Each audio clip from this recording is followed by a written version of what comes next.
तो सभी को मेरा राम राम। आज की वीडियो कुछ ज़्यादा ही एंटरटेनिंग होने वाली है क्योंकि एक ऐसा बिग बॉस है जो पर्दे के आगे नहीं पर्दे के पीछे होता है।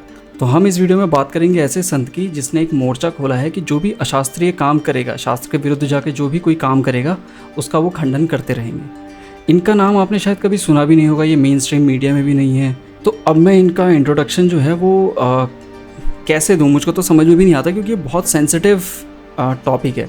इस पे अगर मैंने कुछ भी ऊंच नीच कह दिया तो लोग तो दुश्मन बन जाएंगे मेरे, मुझको तो पता भी नहीं है। मुझको लिटरली कोई आइडिया नहीं है कि कोई मेरे खिलाफ़ क्या कर दे, क्या पता वीडियो डाउन हो जाए, कुछ भी हो जाए, मुझको कुछ नहीं पता कि क्या हो सकता है इसमें। सोशल मीडिया के थ्रू वॉर करते रहते हैं। एक सोशल मीडिया वॉरियर हैं जिन्होंने सोशल मीडिया का ऐसा उपयोग करा है कि जिससे बहुत सारे धर्मगुरुओं की हालत ख़राब हो गई है। तो जिन संत के बारे में आपको बताने जा रहा हूँ उनका नाम है श्री भगवतानंद गुरु निग्रहाचार्य जी। तो निग्रहाचार्य जी एक चाइल्ड प्रोडिजी थे जो बहुत सारे न्यूज़ चैनल्स में आए थे जब वो छोटे थे। 4 साल की उम्र में उन्होंने भगवत गीता और रामायण जैसे ग्रंथों का अध्ययन करा था और कंठस्थ कर ली थी। तो भगवतानंद के माताजी और पिताजी का हमेशा से सपना था कि उनके यहाँ जो पुत्र हो उसके पास धर्म का, ग्रंथ का, हर चीज़ का ज्ञान हो ताकि वो हिंदुज़म को एक नए लेवल पे लेके जा सकें। और ऐसा ही हुआ क्योंकि बहुत ही छोटी उम्र में उन्होंने वो ख्याति बटोर ली थी जो शायद लोग अभी भी नहीं बटोर पाए। क्योंकि छंद शास्त्र के विषय में हमने कभी नहीं बताया। हर्ष दीर्घ इत्यादि का स्वयं अपनी ही व्याख्या करता है। हम सबों को भी कहता है कि आप यहाँ गलत पढ़ते हैं। ये कौन बताया है इसे? मेरा नाम आचार्य शंकरदास गुरु है। साथ ही प्रवचन ही मुख्य रूप से मेरा कार्य है। ऐसे भी प्रश्नों का ये व्यवचार करता है मेरे सामने, जिससे लगता है कि बहुत बड़ा अगले जन्म में हो सके कोई विद्वान रहा हो। बचपन में 4 वर्ष की अवस्था से लेकर 12 वर्ष की अवस्था तक अखबार, टीवी इत्यादि बहुत आया। उसके बाद अध्ययन और तपस्या के कारण मैं बिल्कुल सुसुप्तावस्था में चला गया, बिल्कुल निष्क्रिय हो गया। मैंने अपने तपोबल और अध्ययन को जागृत किया क्योंकि पिताजी ने कहा कि प्रसिद्धि और चकाचौंध बाद में भी आ जाएगी, अगर अध्ययन और तपस्या का समय चला गया वो लौट कर नहीं आता। अनिरुद्धाचार्य जी बड़े प्रसिद्ध विद्वान चल रहे हैं आजकल। उन्होंने भी मंच से कह दिया श्रवण कुमार को दशरथ जी ने नहीं मारा था, रावण ने मारा था। अभी टोटकाचार्य निकले हैं प्रदीप मिश्रा, वो लाल मिर्चा से सूर्यदेव को अर्घ दिला रहे हैं। और नाम किसका? तो शिव महापुराण की कथा कहती है। शिव जी को भी नहीं पता होगा कि लाल मिर्चा से सूर्यदेव को अर्घ देने का विधान शिव पुराण में कहां लिखा है। मंत्र भी नए हो गए, व्रत भी नया हो गया।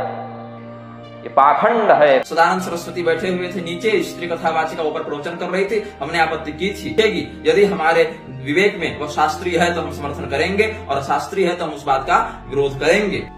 रामभद्राचार्य जी ने भी कह दिया राजा दशरथ और कैकेयी ये वाले थोड़े थे, वो तो रावण और मंदोदरी आ गए थे। कह देने से शास्त्र नहीं बदल जाते। कहने को तो आपने ये भी कह दिया लक्ष्मण जी शेषनाग के अवतार नहीं है, लेकिन अध्यात्म रामायण से हम 10 बार सिद्ध कर चुके हैं कि थे। वशिष्ठ जी ने कहा, हनुमान जी ने कहा, अन्य ऋषि महर्षियों ने कहा, सब गलत हो गए, केवल जगत गुरु जी सही हो गए क्योंकि इनको पद्म विभूषण मिल गया है।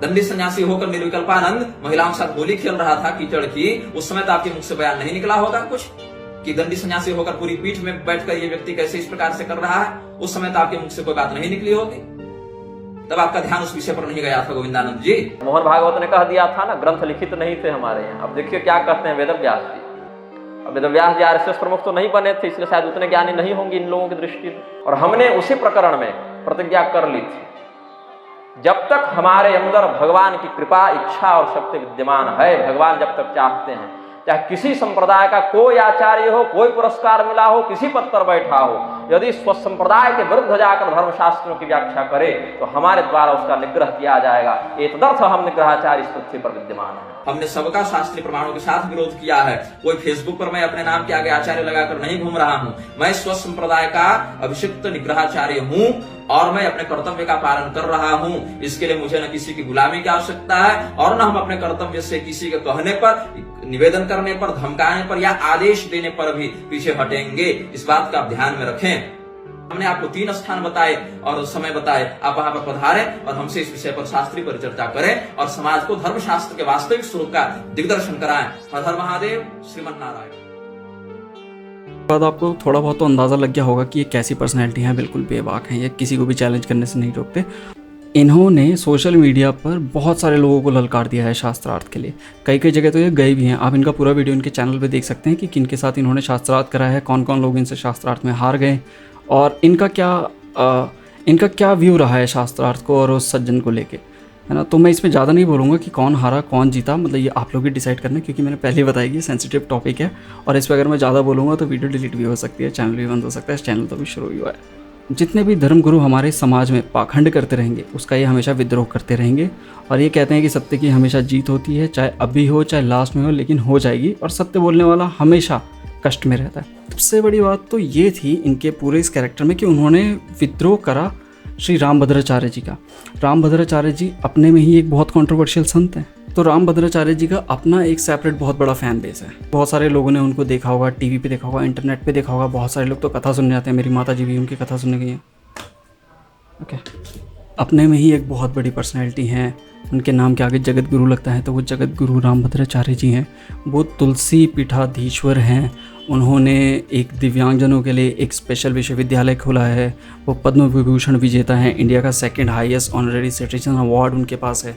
उनका लिटरेरी कंट्रीब्यूशन भी बहुत अच्छा रहा है। जैसे भगवतानंद जी ने बहुत सारी किताबें लिखी हैं, वैसे ही रामभद्राचार्य जी ने भी बहुत किताबें लिखी हैं। कुछ बहुत ही शानदार ग्रंथों की, महाकाव्यों की रचना भी उन्होंने करी है। तो रामभद्राचार्य जी का एक ये वीडियो है जो कुछ दिन पहले पॉप हुआ था। इसमें इन्होंने बहुत ही कंट्रोवर्शियल नारा लगाया था।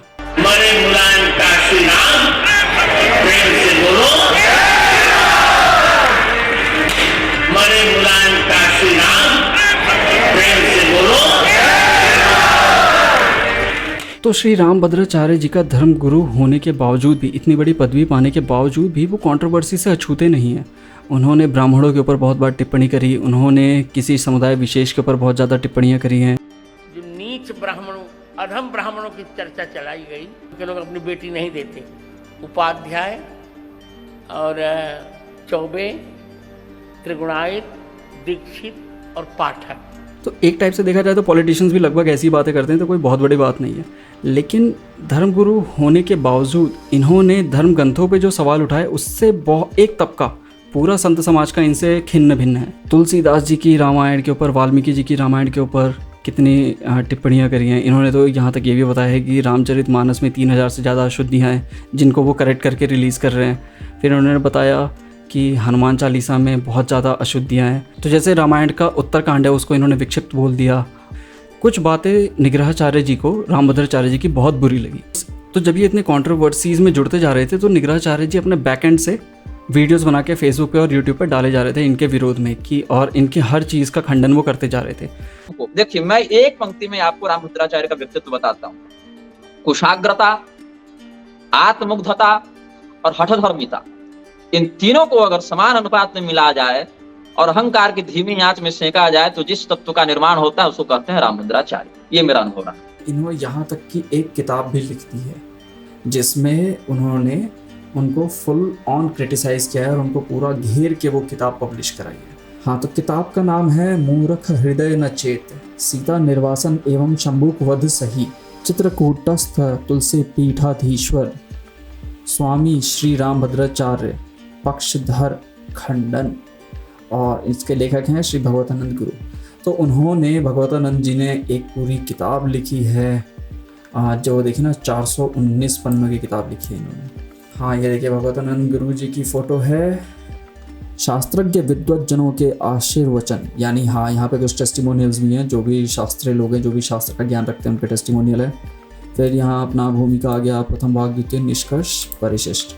हाँ, तो यहाँ पे जितनी भी टेस्टिमोनियल देखी है मैंने, ये कोई सामान्य लोगों की टेस्टिमोनियल नहीं है। टेस्टिमोनियल काफ़ी अच्छे और ज्ञानी लोगों की है, और ये वो लोग हैं जो कहीं ना कहीं पे धर्म के बारे में बोलने का औहदा रखते हैं, है ना।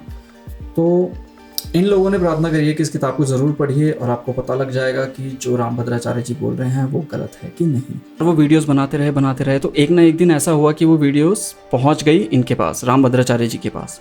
और रामभद्राचार्य जी ने मंच पे अपने एक कथा के दौरान कुछ अलग अलग बातें बोल दी। जैसे उन्होंने इनको कुछ ऐसे नाम से संबोधित करा जो शायद नहीं करना चाहिए था, उनकी पदवी के इंसान को ऐसी बातें नहीं करनी चाहिए थी। और यहाँ पे पैरेलली वो उनको शास्त्रार्थ के लिए ललकार रहे थे। तो निग्रहाचार्य जी ने शास्त्रार्थ के लिए रामभद्राचार्य जी को ललकारा और रामभद्राचार्य जी ने शास्त्रार्थ का इन्विटेशन एक्सेप्ट किया। कि मेरे वक्तव्य पर जिसको भी कहना हो, यू टूट करने से कोई लाभ नहीं होगा। मेरे सामने आए और शास्त्रार्थ मैं नहीं करूँगा, मेरे शिष्यों से ही शास्त्रार्थ हो कर ले। सीमा ने ईमानदारी से दूध पिलाया हो वो श्लोकबद्ध शास्त्रार्थ में से करे। किसी को भी शास्त्रार्थ करना हो तो काशी विद्वत परिषद या काशी शास्त्रार्थ परिषद निर्णायक बने और वह शास्त्रार्थ संस्कृत भाषा में हो। मैं तैयार हूँ शास्त्रार्थ करने को कि मन हो। हाँ, काशी में शास्त्रार्थ का आयोजन हो, शास्त्रार्थ परिषद को बुलाया जाए, मैं शास्त्रार्थ करने को तैयार हूँ। कोई तो नहीं पड़ता, हो जाए शास्त्रार्थ। मैंने कहा था, कल भी कहा था, आज भी कह रहा हूं। इसको हम ऑन रिकॉर्ड ही रखेंगे, इसको डिलीट नहीं कर रहा हूं इस अपने वक्तव्य को। या तो मुझसे कम जानते हैं या मुझसे ज्यादा जानते हैं, तो उनको समझाने का मैं कोई प्रयास नहीं करूंगा। Let them dry, let them die, let them cry, but let us fly. फिर आपने माँ के दूध की चुनौती देते हुए मुझे शास्त्रार्थ के लिए ललकारा कि काशी आकर विद्वत परिषद शास्त्रार्थ परिषद के सामने शास्त्रार्थ करो, जो मैंने स्वीकार भी कर लिया। अब आपने कहा कि मेरे चेलों से शास्त्रार्थ करो, तो मैंने कहा चेलों का नाम बताइए, तो आप चेलों का नाम भी नहीं बता रहे। स्वयं शास्त्रार्थ के लिए भी आप नहीं आ रहे, कहते हैं कि कोई मेरी निंदा करेगा तो मैं समझाने नहीं जाऊंगा। मैं आपकी निंदा नहीं कर रहा। आपने इतने वर्षों से जगतगुरु पद का दुरुपयोग करते हुए जो सनातन धर्म की जनता को भ्रमित करके अपना बाजार खड़ा किया है, लोगों को धन बल से जन बल से आपने जो दबाकर अपने प्रलाप के कारण सनातन धर्म के सर्वमान्य असंदिग्ध शास्त्र कलेवर को क्षति पहुंचाई है, उसके विरुद्ध मैं लेखन और वक्तव्य दे रहा हूँ। यहाँ पर रामभद्राचार्य जब शास्त्रों को ही प्रमाणिक नहीं मानेंगे और मिलावटी बताकर लोगों में भ्रम उत्पन्न करेंगे, तो जाकिर नाइक जैसे लोगों का ही तो स्वार्थ सिद्ध होगा ना। इसकी सदैव विजय होती है।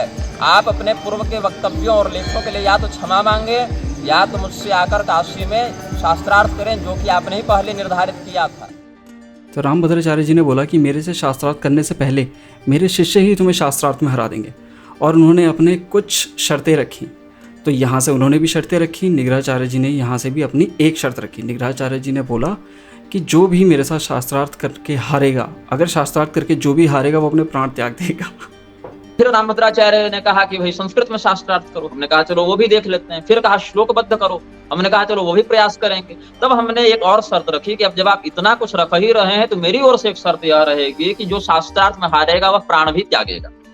अब इस बात पर वो पीछे हट गए, बोले कि नहीं कानून इसकी अनुमति नहीं देगा, ये नहीं अनुमति देगा, वो नहीं देगा। तो भाई कानून नहीं देगा, ठीक है, आप मत कीजिएगा, लेकिन कम से कम आइए तो सही। निग्रहाचार्य जी ने एक वीडियो अपलोड करी और उसमें उन्होंने बताया कि आपको जहाँ भी शास्त्रार्थ करना है, आई एम रेडी, मैं आपसे शास्त्रार्थ करने के लिए रेडी हूँ। आपके जो भी शिष्य हैं, अगर वो शास्त्रार्थ करना चाहते हैं तो मैं उसके लिए भी रेडी हूँ। निग्रहाचार्य जी ने बताया कि उनका कोई भी शिष्य अपने गुरु की रक्षा के लिए शास्त्रार्थ करने नहीं आया और सिर्फ हवा फायरिंग हो रही थी। कोई भी एक्चुअल इंसान आता और उनके साथ शास्त्रार्थ करता तो वो हैप्पीली उनके साथ शास्त्रार्थ कर लेते, लेकिन उन्होंने शास्त्रार्थ नहीं करा। ये मैं नहीं बोल रहा हूँ, ये निग्रहाचार्य जी बोल रहे हैं कि उनके पास एसएसपी का कॉल आया जिसमें एसएसपी ने उनको धमकी दी। उन्होंने बोला कि तुम रामभद्राचार्य जी के ऊपर क्या क्या बोल रहे हो और क्यों बोल रहे हो, ऐसे करके धमकी आई। वहाँ प्रशासन में चित्रकूट के एसपी का मुझे फोन आया। वहाँ के जो एसपी थे उन्होंने मेरे साथ बहुत अभद्रता से व्यवहार किया और बहुत धमकी दी कि पद्म विभूषण हैं, ये हैं, वो हैं, कुलाधिपति हैं, तुम क्या हो। 23 उसमें मेरी अवस्था 23 वर्ष की थी शरीर की दृष्टि से। तो उन्होंने कहा तुम 23 वर्ष के लड़के हो, क्या कर लोगे। तो फिर मैंने कहा इसमें करना क्या है, ये तो धर्म का विषय। हमने कोई गाली गलौज मां बहन थोड़ी की है उनको, हमने कोई अपशब्द थोड़ी कहा है। उनके शास्त्रीय पक्ष जो जिसको वो शास्त्रीय मान रहे हैं, उनके भ्रामक पक्ष के विरुद्ध हमने कहा। जैसे जैसे कंट्रोवर्सी बढ़ती रही, दोनों तरफ से बहुत सारे लोग आए और मेजर लोग जो थे वो रामभद्राचार्य जी की तरफ से थे। तो निग्रहाचार्य जी ये कहते हैं कि रामभद्राचार्य जी के पास फौज है, उनके पास पॉलिटिकल सपोर्ट है, उनके पास मनी है, उनके पास पावर है और उनके पास सब कुछ है जो उनके पास नहीं है। इसीलिए वो जो भी शास्त्रीय बात कहते हैं उनको मनी और पावर से दबा दिया जाता है। इसमें कितनी सच्चाई है और कितनी नहीं है ये तो इन दोनों से ही पता लगेगा। मतलब मैं तो नहीं जान सकता हूँ, मैं तो सिर्फ ऑब्जर्वर हूँ। मैं तो ऑब्जर्व कर रहा हूँ कि दो तीन लोगों ने ऐसी वीडियोस बनाई। उनकी एक शिष्या थी जिन्होंने एक वीडियो बनाई। वो वीडियो इसलिए बनाई क्योंकि तो निग्रहाचार्य जी बोलते हैं कि शास्त्र के अनुसार हमारी कोई भी स्त्री कथावाचिका नहीं होनी चाहिए, क्योंकि रामभद्राचार्य जी की बहुत सारी ऐसी शिष्याएं हैं जो कि कथावाचिकाएं भी हैं। तो उन्होंने इसका विद्रोह करा जिसके खिलाफ कई सारे लोगों ने मोर्चा उठाया एक साथ। दूध पिया है, साफ साफ बोल रहे हैं, कोई भी मूर्खानंद हो, सभी मूर्खानंदों को, जितने लोग ये फेसबुक पे और यूट्यूब पे आके काँव काँव कर रहे हैं ना, उनको हम चुनौती दे रहे हैं। हम जगत गुरु की शिष्या साध्वी श्री राधा सहचरी, ठीक है, हम चुनौती दे रहे हैं। तुमने अगर अपनी माँ का दूध पिया है और अगर तुम्हारी बड़ी विद्वता तुम्हारे अंदर से अगर उबाल मार रही है तो आ जाओ, शास्त्रार्थ हो जाए। अब वो जैसे है ना, मैं हॉकी का बहुत बड़ा खिलाड़ी था, मेरी एक टांग नकली है, एक दिन उदय भाई के लिए मेरे मुंह से गलत शब्द निकल गया तो मेरी टांग तोड़ दी, वही वाला इन्होंने लिखवा कर रखा है अपने। तो दोनों तरफ से वॉर होता रहा। वहाँ से वो लोग कमेंट करते थे, यहाँ से ये अकेले इंसान यहाँ से ये कमेंट करते रहते थे, और ये कभी भी शास्त्रार्थ तक तो ये बात पहुँची ही नहीं। यहाँ तक कि एक हेल्दी डिबेट तक भी ये बात नहीं पहुँची, सिर्फ अनशन बातें हो रही थी। वो उनको नीच बोल रहे थे, वो इनको नीच बोल रहे थे। इसके अलावा इसमें कोई मुझे फ्रूटफुल रिजल्ट तो अभी तक दिखा नहीं। शास्त्रार्थ करना हमारे देश में कोई नई बात नहीं है। बहुत सारे विद्वान मिलकर शास्त्रार्थ करते थे, नए नए ग्रंथों की रचना करते थे, बहुत सारी चीज़ें करते रहते थे, और ये कॉमन प्रैक्टिस थी। हमारे आदि गुरु शंकराचार्य जी ने भी यही करा। वो तो पूरा भारत घूमे, सिर्फ शास्त्रार्थ करते थे, बहुत सारे विद्वानों से उनको परास्त करते थे। धर्म की रक्षा करने के लिए उन्होंने एक कदम उठाया। वो ना किसी की जाति देखते थे, धन देखते थे, ना घर देखते थे, ना कुछ देखते थे, ना पदवी देखते थे। उन्होंने तो एक हाउसवाइफ तक से भी शास्त्रार्थ कराया, क्योंकि वो विद्वता थी। सिर्फ विद्वान होना ही उनके लिए ज़रूरी था कि जो शास्त्र का कुछ ज्ञान रखता हो उससे वो शास्त्रार्थ करते थे। किसी मूर्ख और किसी ज्ञानी में क्या अंतर है, वो सिर्फ ज्ञान से पता लगता है। रामभद्राचार्य के समर्थकों ने निग्रहाचार्य जी को फ़ोन करा, प्रताड़ना करनी शुरू करी, ऐसा निग्रहाचार्य जी का आरोप है। तो वीडियो का क्लाइमैक्स ये है कि रामभद्राचार्य जी को निग्रहाचार्य जी ने विधिवत तरीके से श्राप दिया। अब बात आती है कि श्राप कौन दे सकता है, और क्या ऐसा होता है कि जिसके मन में बहुत ज़्यादा दुख हो और वो किसी को दुखी मन से बोल दे तो वो हो जाता है? ऐसा नहीं होता है। आप कितने भी दुखी हो, किसी ने आपके साथ बुरा करा हो, और आप उसको दुखी मन से गाली दे दो कि इसका बुरा हो जाए, तो अगर आपके पास पूर्व जन्म का तप बचा होगा तभी होगा, वरना नहीं होगा। अगर आप तप करते हैं, मेडिटेशन करते हैं, अच्छाई करते हैं, अच्छे कर्म हैं आपके पास, तभी आपका अगर कोई बुरा करता है तो आप दूसरे को श्राप देंगे तो वो हो जाएगा। लेकिन निग्रहाचार्य के केस में ये कैसे हुआ, तो देखते हैं ये वाला वीडियो। रामभद्राचार्य के कारण, कुमार विश्वास के कारण, मुरारी बापू के कारण, ये राजनीतिक पार्टियों के चमचों, अवधूतानंद, वासुदेवानंद जैसे गर्हित कर्माओं के कारण, विदेशगामियों के कारण, स्त्री कथावाचिकाओं का समर्थन करने वाले मूर्खों के कारण, अभी सुनने में आया सदानंद सरस्वती ने, कोई मोदी है भूपेंद्र मोदी, उसको राजर्षि की उपाधि दे रखी है, ऐसे भ्रष्ट उपाधियों को बांटने वालों के कारण ये सब के सब धर्म के विहिंसन के जो निमित्त बन रहे हैं उनको प्रश्रय मिल रहा है, उनको बल मिल रहा है, और हम जैसे शास्त्रवादियों को बार बार प्रताड़ित किया जा रहा है। लेकिन हम कहते थे और हम आगे भी कहेंगे। रामभद्राचार्य की ओर हम आते हैं। तम तो साक्षात मतिमंद हसी, साक्षात महाकलि पुरुष हसी, न तो ईश्वर। तव शिष्येण धीरेन्द्र शास्त्रिणा ऐसा उक्ति कथिता तम तो साक्षादीश्वर, मम गुरु साक्षादीश्वर इति तेन कथितः, किंतु अहम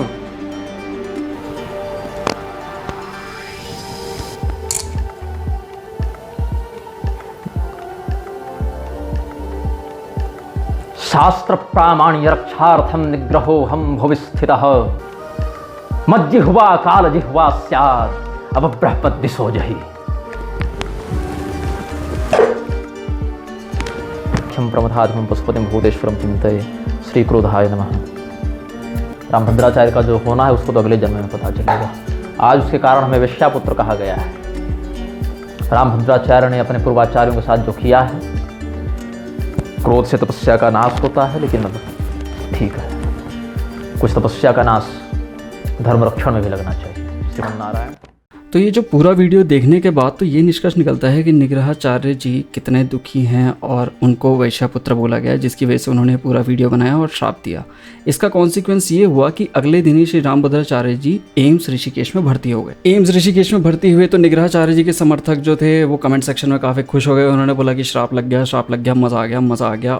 और कुछ लोग तो ये बोल रहे थे, मतलब मेरे जानकार के लोग ही, मैं मतलब उनको बिल्कुल क्रेडिबल सोर्स नहीं मानता हूँ, लेकिन कुछ लोग मुझे ये भी बोल रहे थे कि जब धीरेन्द्र शास्त्री जी उनसे मिलने गए उसके बाद ही वो ठीक हो पाए।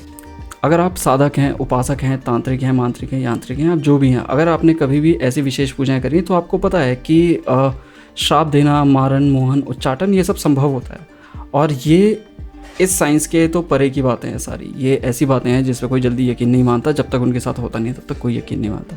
कुछ लोग ये सवाल उठा रहे थे कि क्या निग्रहाचार्य जी इतने बड़े साधक हैं कि वो यहाँ से श्राप देंगे और एक जगत गुरु को श्राप लग जाएगा, क्योंकि अगले दिन ही उनकी तबीयत खराब हो गई थी।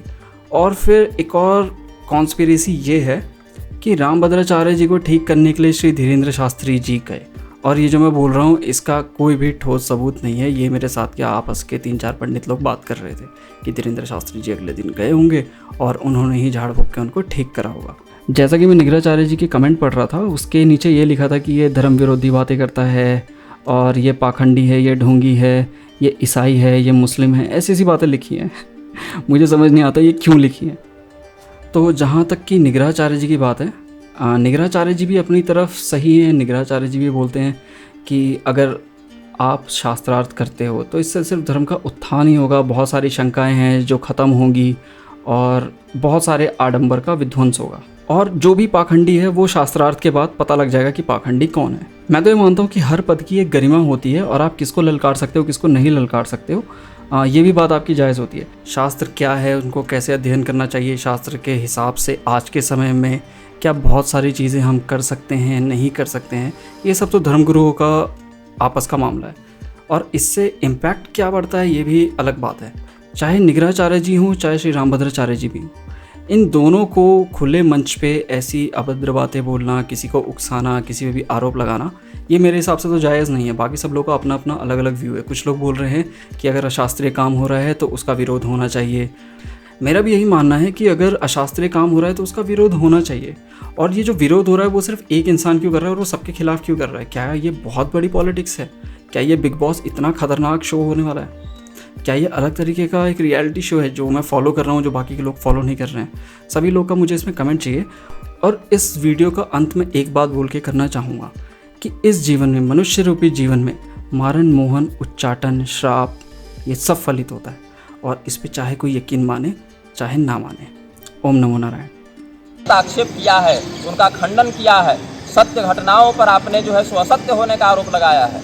आपको शास्त्रार्थ के लिए आना तो पड़ेगा। अब ऐसे नहीं आएंगे तो या तो हार स्वीकार कीजिए, क्षमा मांगिए, या तो शास्त्रार्थ में आकर हमें पराजित कीजिए। हाँ, गुरुजनों का यह मत रहा है कि प्राण त्याग वाली शर्त बहुत कठोर है, तो मैं इतना कर सकता हूँ कि चलो प्राण त्याग वाली शर्त को मैं आपकी सुविधा के लिए हटा सकता हूँ, लेकिन शास्त्रार्थ तो होना चाहिए।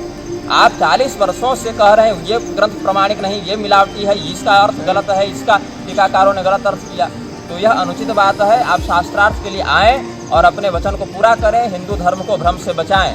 क्योंकि यदि आप शास्त्रार्थ नहीं करेंगे उस स्थिति में आपको पराजित ही माना जाएगा, क्योंकि आपने ही मुझे शास्त्रार्थ की चुनौती दी है, अथवा मेरे द्वारा लिखे गए ग्रंथ मूर्ख हृदय न चेत इत्यादि का ही आप खंडन अपने से या अपने किसी शिष्य से करा दें। शास्त्रार्थ के बिना अब यह प्रकरण समाप्त नहीं होगा। यह कहने से काम नहीं चलेगा, let them try, let them cry. We are not trying and crying, we are defending our सनातन धर्म from attacks of morons like you, and I will do it till my last breath। मैं try और cry नहीं कर रहा हूँ।